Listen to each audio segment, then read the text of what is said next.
राज्य में हाल ही में हुए पेपर लीक मामले को लेकर विरोध तेज होता जा रहा है। इसी कड़ी में आज भाजपा कार्यकर्ताओं ने जोरदार प्रदर्शन करते हुए हेमंत सोरेन का पुतला दहन किया। प्रदर्शनकारियों ने सरकार के खिलाफ जमकर नारेबाजी की और परीक्षा व्यवस्था में हुई गड़बड़ी के लिए राज्य सरकार को जिम्मेदार ठहराया। भाजपा कार्यकर्ताओं का कहना है कि पेपर लीक की घटनाओं से छात्रों का भविष्य अंधकारमय हो रहा है और सरकार इस मुद्दे पर पूरी तरह विफल साबित हुई है। उन्होंने आरोप लगाया कि राज्य में कानून व्यवस्था और प्रशासनिक व्यवस्था चरमरा गई है, जिसका सीधा असर प्रतियोगी परीक्षाओं पर पड़ रहा है। प्रदर्शन के दौरान कार्यकर्ताओं ने मांग की है कि पेपर लीक मामले की उच्च स्तरीय जांच कराई जाए और दोषियों के खिलाफ कड़ी से कड़ी कार्रवाई हो। साथ ही छात्रों के हित में परीक्षा प्रणाली को पारदर्शी और सुरक्षित बनाने की दिशा में ठोस कदम उठाने की भी मांग की गई। कार्यक्रम में बड़ी संख्या में भाजपा कार्यकर्ता उपस्थित रहे, जिन्होंने एकजुट होकर सरकार के खिलाफ अपना विरोध दर्ज कराया। अंत में कार्यकर्ताओं ने चेतावनी दी कि यदि जल्द ही इस मामले में ठोस कार्रवाई नहीं की गई तो आंदोलन को और तेज किया जाएगा। ये अभी जो हम लोग कार्यक्रम है उसमें अभी जो आज जो एग्ज़ाम हुआ उसमें झारखंड सरकार के द्वारा पेपर को लीक कराया गया, जबकि आप जानते हैं कि ये एग्ज़ाम जो है कितने 2-3 बरस छोड़ दिया गया।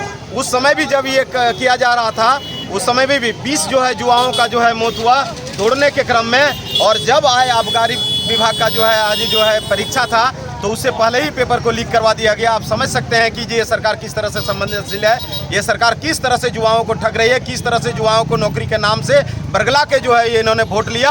और आप हेमंत सरकार को इस तरह का जो है हरकत करने से बाज आना चाहिए।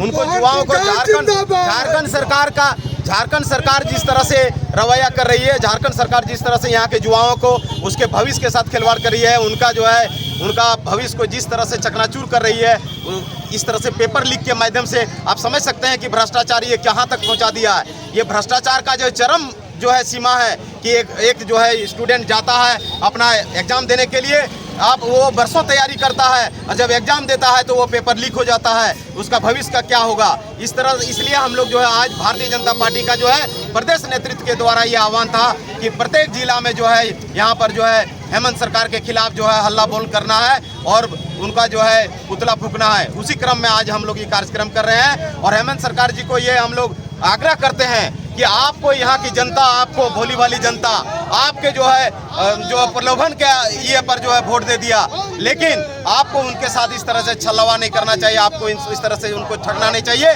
क्योंकि एक बच्चा लगातार तैयारी करने के बाद भी अगर इस तरह से झेलना पड़ता है तो आप समझ सकते हैं राज्य का क्या स्थिति है। इसलिए हेमंत सरकार को अपना नैतिक जिम्मेवारी लेते हुए उनको जो है अपने पद से इस्तीफा दे देना चाहिए। चूँकि आज उनके राज्य में आप देखते हैं अराजकता, आप देखते हैं कि तुष्टीकरण सारे के सारे, अगर हिंदू के जो है पर्व त्यौहार में भी जो है तुष्टीकरण चलता है, उसको भी सही तरीका से मनाया नहीं जाता है। बेटियों के साथ बलात्कार, बेटियों के साथ अस्मिता के साथ खिलवाड़, कानून व्यवस्था का जो है धज्जियां उड़ा के रखे हुए हैं हर जगह जो है देखिए कानून व्यवस्था का। इसलिए आप लोगों से मेरा यही अनुरोध होगा कि आप लोग भी जो है ये लोगों के बीच में जो है बताइए, पत्रकार बंधुओं से मेरा अनुरोध होगा कि इस तरह से अगर हेमंत सरकार जो है पेपर लीक करवा के जो नौजवानों के जो है भविष्य के साथ खिलवाड़ करेगा तो भारतीय जनता पार्टी जो है कभी इसको जो है बर्दाश्त नहीं करेगी। सड़क से लेकर सदन तक इस पर जो है बात रखेगी। बहुत बहुत धन्यवाद।